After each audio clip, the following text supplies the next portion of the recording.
কৃষ্ণ হরিবোল সুদিগৌর ভক্তমণ্ডলী সকলের রাঙ্গারাতুল চরণে আমার শতকোটি দণ্ডবত প্রণাম ভক্তি গ্রহণ করবেন। হরে কৃষ্ণ।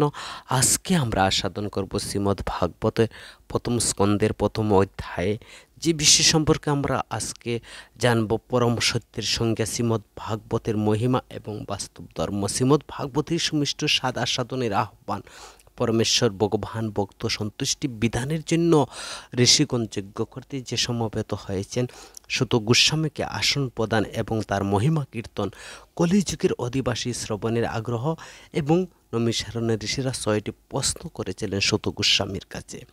হরে কৃষ্ণ। ভাগবতে ১৮,০০০ শ্লোক রয়েছে, ১২টি স্কন্দ রয়েছে, ৩৩৫টি অধ্যায় রয়ে গেছে। তো আমরা এই জগতে সবাই সুখ চাই, দুঃখ কেউ চাই না, তবুও দুঃখ আমাদের পিছু ছাড়ে না। এটাই পূর্বজন্মের কর্মফল এবং পারাদ্য পাপের কারণ। হরি সেবা কৃষ্ণ সেবা বর্জন করেছি বিদায় আমাদের এত দুঃখ পাচ্ছে। কৃষ্ণ বলি জীব অনাদি বহির্মুখ, এতেব মায়া তারে দে সংসার দুঃখ। আমরা সুখ চাই, কিন্তু টাকা থাকলে তো সুখ, আর না থাকলে তো দুঃখ। সুখ আর আনন্দ পার্থক্য রয়েছে। টাকা থাকলেও তো সুখ হয় না, দুইটি ভাইরাস থাকে, অতৃপ্তি এবং ভয়, এতে আনন্দ আসে না। আনন্দ কোথায় পাবো? মনে করো তোমার প্রিয় বস্তু হারিয়ে গেছে, তোমার মোবাইলটি হারিয়ে গেছে, যতক্ষণ তুমি সেটা পাচ্ছ না ততক্ষণ পর্যন্ত আনন্দ নেই, ততক্ষণ পর্যন্ত আপনি খুঁজছেন। যখন আপনার হারানো সেই প্রিয় মোবাইলটি আপনি পেয়ে গেছেন, তখন আর খোঁজার প্রয়োজন নেই। তদ্রূপ আমরা এই জগতে ধন সম্পদ থাকার পরেও কেন আমরা তৃপ্তি পাচ্ছি না, সুখ আনন্দ পাচ্ছি না? এইরূপ আমাদের যে আত্মার প্রিয় বস্তু, সে তার প্রিয় বস্তুকে পাচ্ছে না। আর আত্মার প্রিয় বস্তু হচ্ছে ভগবত প্রেম, আর এই প্রেম দিতে পারে এই ভাগবত। তাই ভাগবত হচ্ছে প্রেমের নির্যাস। আত্মার প্রিয় বস্তু হচ্ছে সচ্চিদানন্দ। কোথায় পাবো আমরা এই সচ্চিদানন্দ? আত্মার খাদ্য হচ্ছে নামামৃত।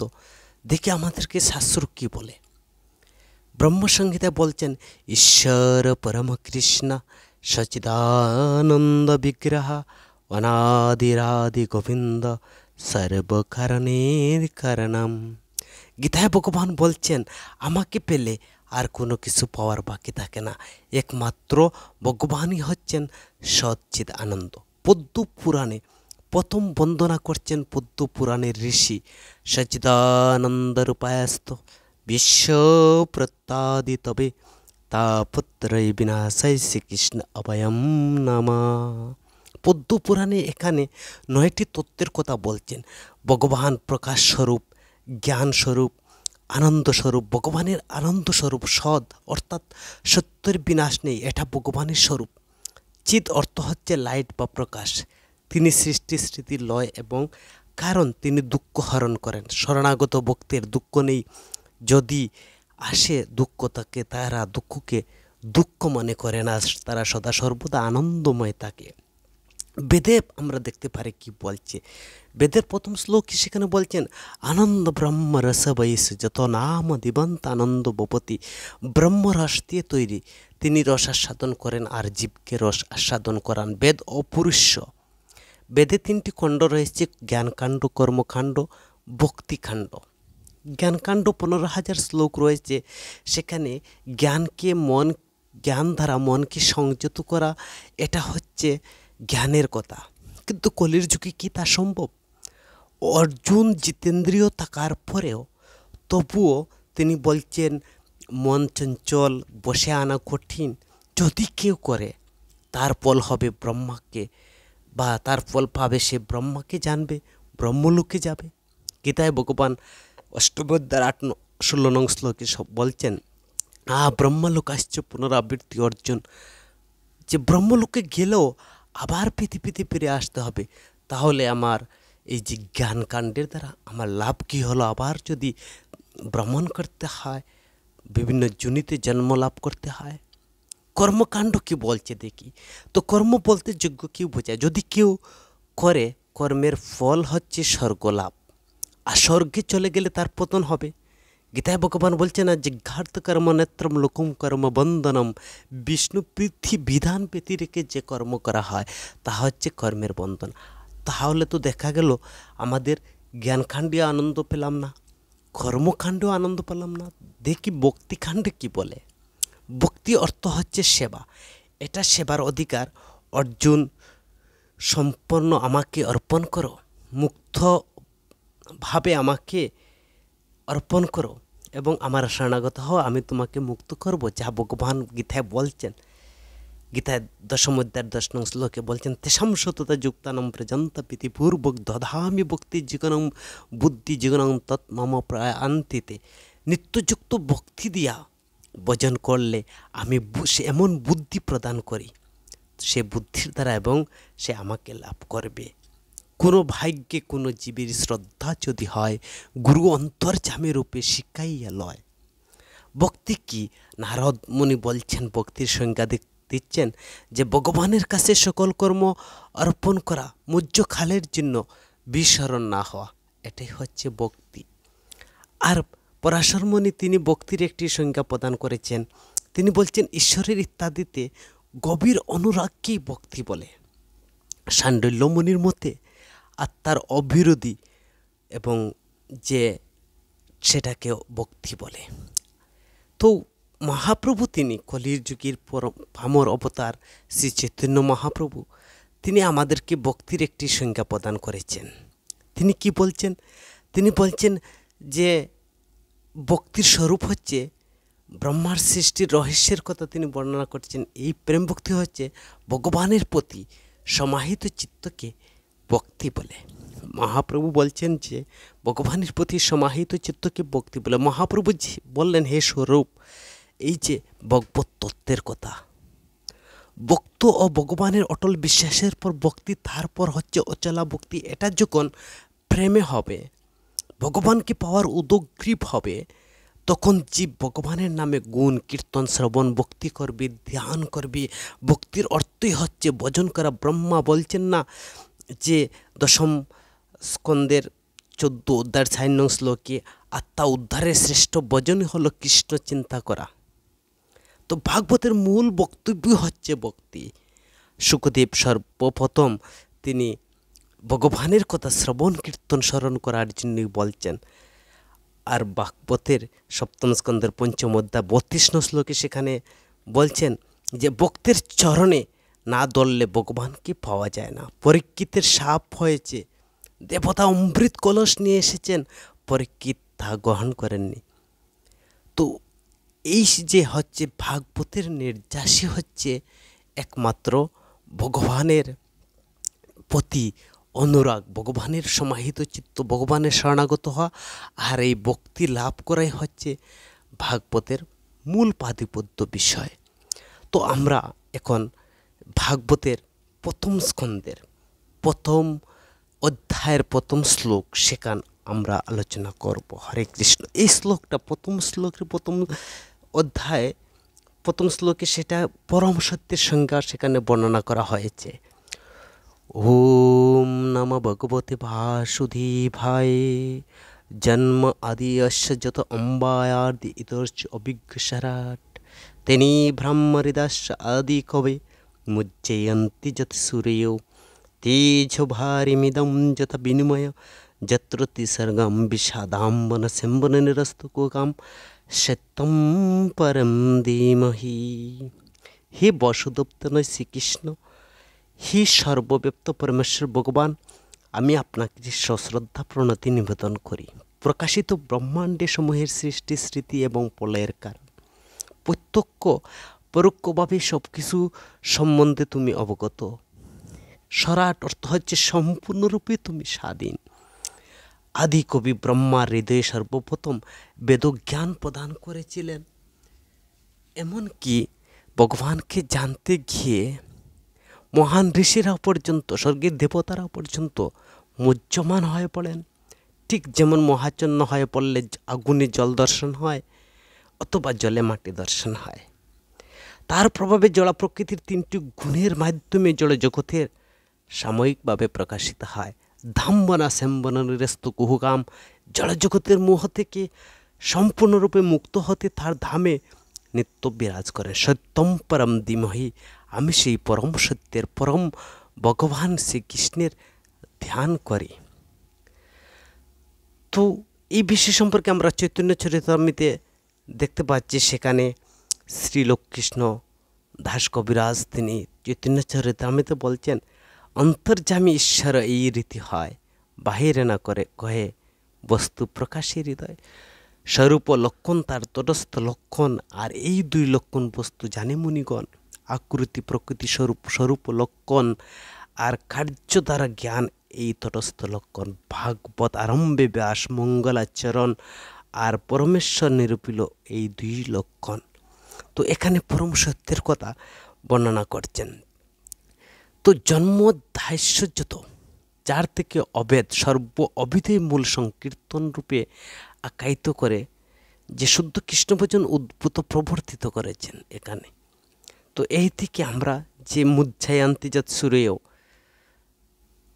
আমাদেরকে পরম না, আমরা এই জগতে এসে ভগবানকে জানতে গিয়ে অনেক সময় দেখা গেছে আমরা বিভ্রান্তের মধ্যে বা বিশ্বাস, এ জগতে যার এত প্রভাব পড়েও আমরা তাকে বিশ্বাস করতে পারছি না, বা আমাদের কখনো বিশ্বাস হচ্ছে না ভগবানের এত প্রভাব দেখেও। তো জন্মদাস্যজ্যোতি এর পরম সত্যটা কি? পরম সত্য হচ্ছে প্রকাশিত ব্রহ্মাণ্ড সমূহ সৃষ্টি স্মৃতি প্রলয় এর কারণ, যিনি বসুদেব গৃহে আবির্ভূত হয়ে নিজে নন্দগৃহে গমন করেন। এটা হচ্ছে কৃষ্ণের রূপ। আর পরম সত্য হচ্ছে তিনি সৃষ্টি স্মৃতি পরম কারণ। তো যার থেকে আদি শৃঙ্গার রসের জন্ম হয়েছিল, হি রাধাকৃষ্ণ হতে শৃঙ্গার রসের প্রাদুর্ভাব হয়েছিল, যারা দুইজনই আদি রস বিদ্যার পরম নিদান হচ্ছে রাধাকৃষ্ণ। আর যে ভক্তিযুগ থেকে পরমেশ্বর ভগবত স্বরূপে ভক্তদের নিকট প্রাদুর্ভূত হন, সেটাই হচ্ছে ভক্তি। তো অম্বয়ায়তর্চ নিবৃত্ত এবং উপাদান কারণ, অর্থেস্য অভিজ্ঞ, সৃজ্য অসৃজ্য বস্তুসমূহের মধ্যে অভিজ্ঞ। তো সরাট হচ্ছে তিনি নিজের স্বরূপে তিনি বিরাজিত, তিনি ব্রহ্ম, যিনি আদি কবি ব্রহ্মাকে হৃদয় থেকে বেদ তিনি নিজেই প্রদান করেছিলেন। তো জ্ঞানী দ্বারাও দুর্বুদ্ধ ভগবানকে জানতে গেলে সেখানে মধ্যান্তে হয়ে যায়। মহাচ্ছন্ন অবস্থায় যেমন অগ্নি জল মাটিতে একটি আরেকটি বলে ব্রহ্ম হয়, ঠিক তেমনি তার চিদ্রূপকে জড় বলে ভ্রম সৃষ্টি করে। নিজ স্বরূপ ধারা স্বনিষ্ঠ ভক্ত স্ব অনুভব প্রভাবের দ্বারা মাধুর্য ঐশ্বর্য প্রকাশ করে, শ্রী বিগ্রহের দ্বারা সর্বদা কুতর্ক নিরন্তর করে দেয়। আর সেই পরম সত্য পরমেশ্বর ভগবানকে ধ্যান করে সত্যম পরম ধীমহি, সত্য নামক সেই শ্রীকৃষ্ণকে আমরা ধ্যান করি। আর সেই সত্যস্বরূপ শ্রীকৃষ্ণকে আমরা ধ্যান করি, আমরা তাদেরই ধ্যান করি, আমরা সেই ভক্তিযুগের ধ্যান করি এবং তা অনুশীলন করি। হরে কৃষ্ণ। তো শ্রীমদ্ ভাগবতের পরম সত্য শ্রীকৃষ্ণই একমাত্র সত্য, একমাত্র সত্যই ভক্তিযোগ।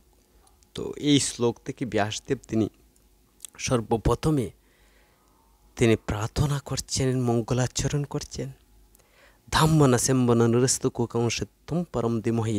এটা হচ্ছে গায়ত্রী ছন্দের মন্ত্র।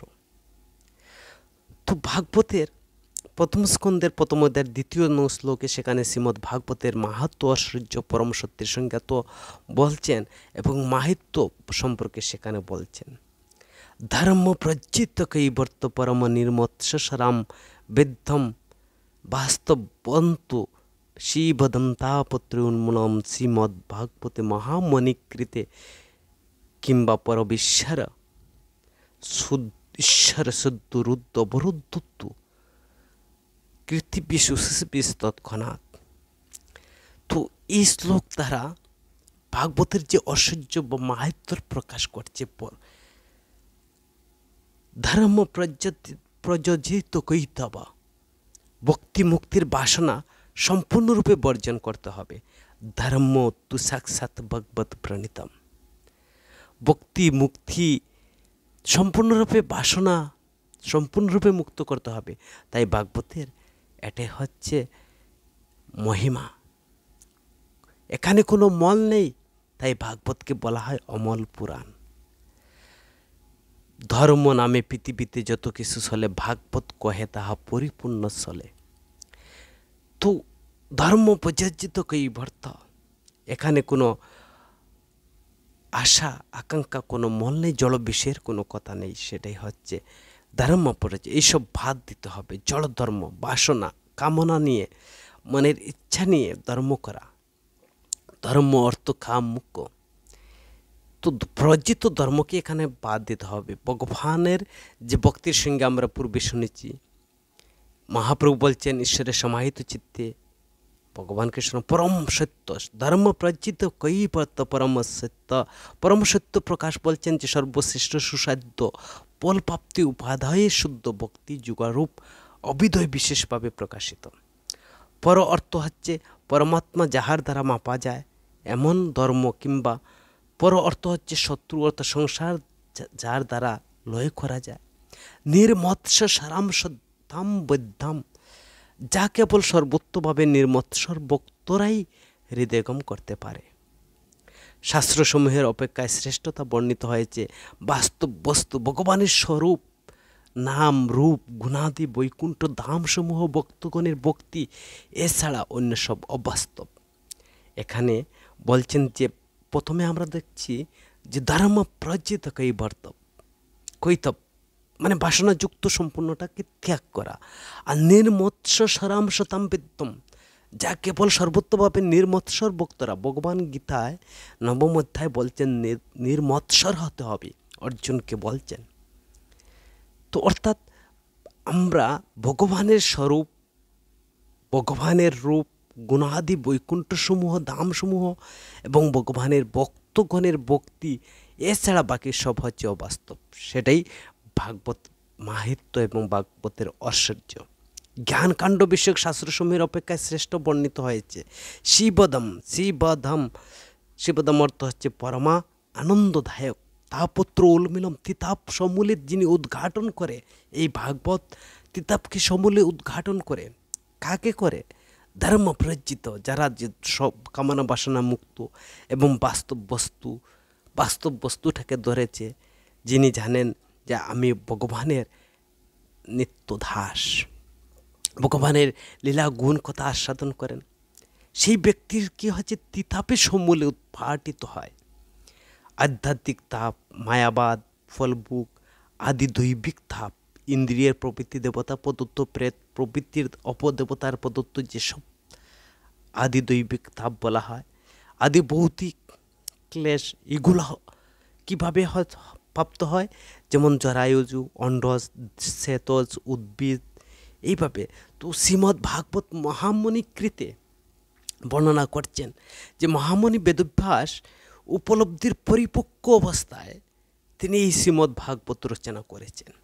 সমস্ত গ্রন্থ রচনা করার পরে তিনি যখন মনের ভিতরে তৃপ্তিপাত সান্ত্বনা পাচ্ছেন না, তখন বিষণ্ণ বদনে তিনি সরস্বতী নদীর তীরে বসে আছেন। তখন হঠাৎ তার গুরুদেব নারদ মুনির নির্দেশে তিনি সর্ব অবস্থায় তিনি উপলব্ধির পরিপক্ক অবস্থা থেকে শ্রীমদ্ ভাগবত তিনি রচনা করেছেন। ভগবানের স্বরূপ, রূপ, গুণ, বিভূতি প্রতিপাদক বলে এই মহাপুরাণের ভাগবত নামটি হচ্ছে সার্থক বলছেন। শ্রীমত এর বিশেষণ দ্বারা বোঝানো হয়েছে যে এই গ্রন্থ শ্রেয়মান রমণী বলে, অর্থাৎ পর্যালোচনা করলে অন্য গ্রন্থের চেয়ে মাহাত্ম্য অধিক।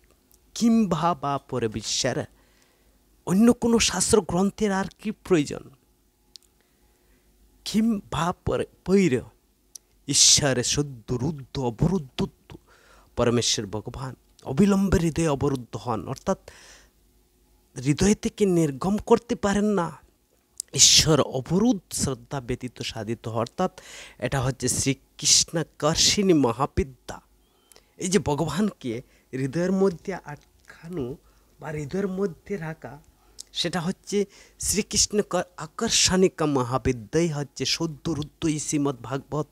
যারা নির্মৎসরভাবে এই ভাগবত আস্বাদন করবে, শ্রবণ করবে, পিবত, আমরা দেখতে পাচ্ছি এই ভাগবতকে যারা আস্বাদন করবে তারাই হচ্ছেন পরম। তাদের হৃদয়ের মধ্যে ভগবান বলছেন না, সতত বিশ্রাম সকল জীবের মধ্যে থাকে।